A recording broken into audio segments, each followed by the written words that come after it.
Today we're talking about how to choose the right adoption path for your family. Stick around to see if Children's Aid Society, international, or private is best for you. Today I am going to talk about my journey from the point of decision of moving towards adoption. So in my last video, I talked about the path from infertility to adoption. And today I want to go through my 3 primary choices for adoption and how I worked my way through that decision-making process to land on international adoption through the India program. All right, so choice number 1 was through Children's Aid Society. That's what we call it here in Ontario. In your region, it may be called something different, but it is basically going through social services, going through your province or state's local government to adopt a child that is already in care. Now, these are children that primarily have been removed from their homes, sometimes given up by mothers, but primarily removed. And so as you can expect, these children have experienced trauma. Now, we know this in all instances of adoption. The mere fact of being adopted is trauma. But when we look at kids coming out of the social system, we recognize that they have likely had a harder path. Many of these children have been in and out of the system as their parents try to figure out if they can parent. They may be trying their best and not meeting the standards set by the government.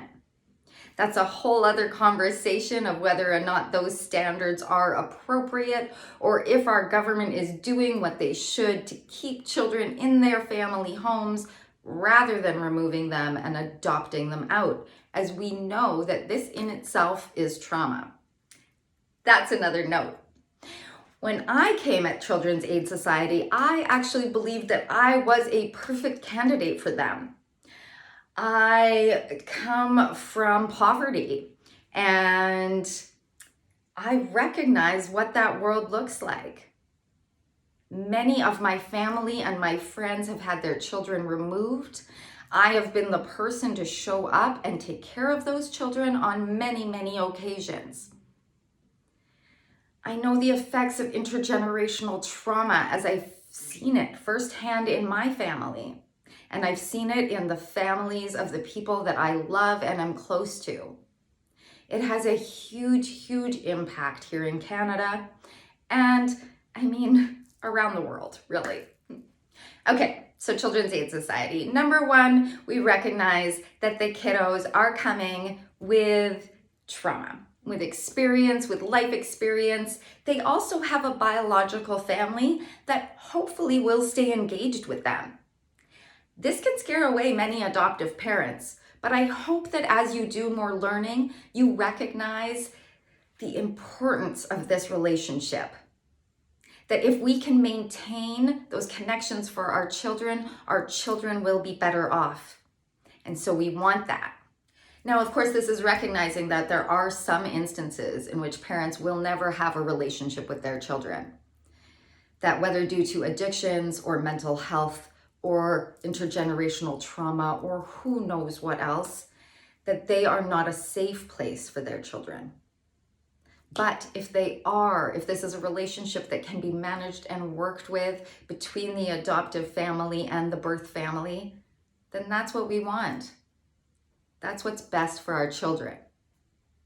So keeping these things in mind, so Children's Aid Society, there is the trauma. There's a whole dance that those kiddos have done before they've come to us. And then there is the biological family who has an invested interest in this child. Whether or not they choose or are able to have a role in their lives at this moment, that is a member of their family. And so we need to respect that. Now, number 3, many of these kids are coming from hard places, and so they may have conditions such as FASD or other diagnoses that they need to work through early in their childhood and potentially throughout their lives. But another piece that is so important when we're considering this route and these kids is that they are kids. They are vulnerable children who need parents. They are still sweet, tiny humans who need grown-ups to care for and love them. And so I strongly encourage people to go this route if you feel you've got the capacity in your heart. Now, for me, when I went to Children's Aid Society, and I felt so very prepared, unfortunately, because I'm doing this as a single woman, they did not support me in moving forward with that. I went to an information session that they held, and myself and all of the other single women in the room felt very depleted at the end of that session. We felt as though we didn't even stand a chance, really, if we were to go through that process and wind up being successful. And at the time, I felt like this was an utmost shame. I felt like they were missing out on some very, very good parents. But I didn't have it in me at that time to do any sort of fighting or advocacy. And so what I took that as was a sign that Children's Aid Society and that route was not meant for me. At this point, 3 years in, I actually still look at this as a too bad for our local government. I would be an excellent resource parent for them. And I feel as though it is very, very important for our social services systems when they hold these information nights to just present the information, to do so in a realistic but a kind way, to not deter any potential parents from filling out the application.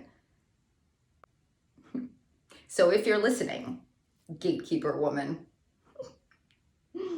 please change your tone. What you say to us as potential parents matters, and it steers our decisions. All right, so that was Children's Aid Society and why I decided to steer away from them.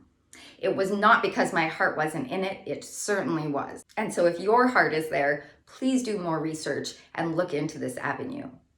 One of the hugest benefits about the Children's Aid Society's adoption program is that it is free. It is the only route to adoption, in fact, that is free. And so if finances are an issue for you, if you can certainly afford to build a family and to house children, but the adoption process itself seems just prohibitively expensive, then perhaps through social services is your only route of option.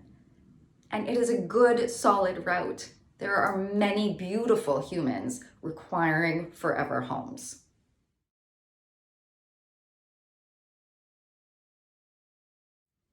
All right, and choice number 2 was private adoption.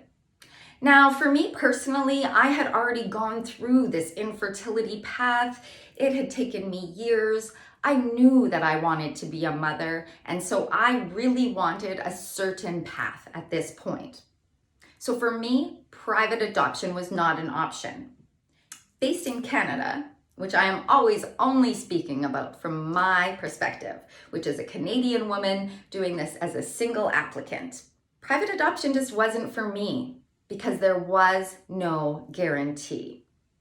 The way that private adoption works is that you put out your profile and a mother out there needs to select you. This may never happen.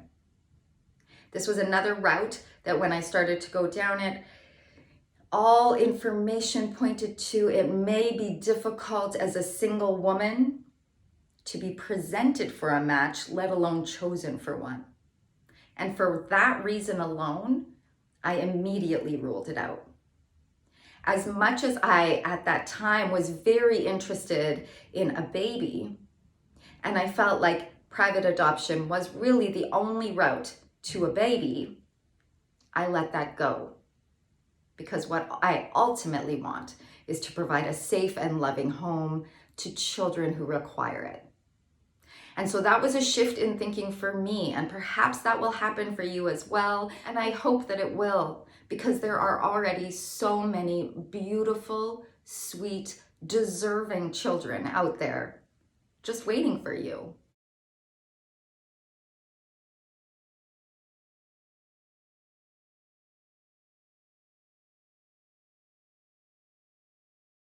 So, on to option 3, international adoption. With international adoption, you need to choose the country that you would like to adopt from. That's step number 1. All right, so once you start to look at each of the individual countries that you are considering, you'll also have to look at their criteria. There are some countries that will not accept your profile if you are a single applicant, if you are on any type of medication related to mental health, if you are in a same-sex relationship, or a variety of other things. Some countries will even require that if you are married, that it be for a specific amount of time before you can submit your application. So these are things to watch for. For myself, when I started to go down the path, there were a few countries that spoke to me. In the end, I was really narrowed down between Vietnam or India. And India won out simply because I just connect with that country so deeply. And so that was the path that I took. I knew that by going towards India, at the end, I would have a family. The difference between the international programs and the others is that you are in a queue. You work your way up that queue, and when your time comes, you get a proposal. And so ultimately, the reason why I chose international adoption was because it was a guarantee towards a family.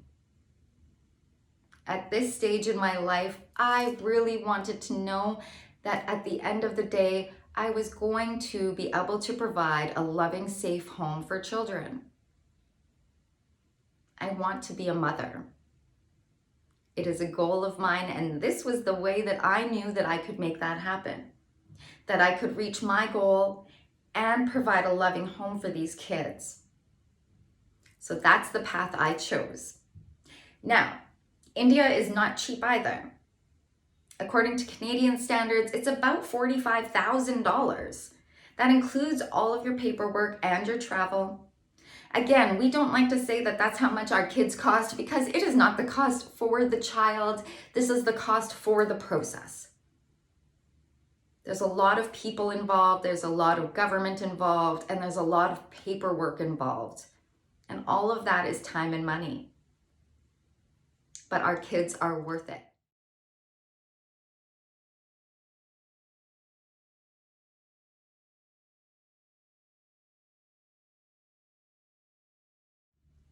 Now, once you choose a path for yourself, there are a variety of grants available. There's fundraising you can do. And there's a ton of research that you should do to determine what path is right for you. If you have any questions at all, please post them below and I will do my very best to answer. Again, I am not an expert, but I'm here and I will share as much as I possibly can with you to assist you in your process. All right, so a few discussion questions for your family in deciding what path to choose. What are your goals in building your family? What age of child do you envision yourself having? Can you envision something different? And the primary question, what do you as a parent have to offer your new child or children? It is very helpful for us to know what we are ready and willing to provide to our children so that we can have an open mind in who those children are meant to be.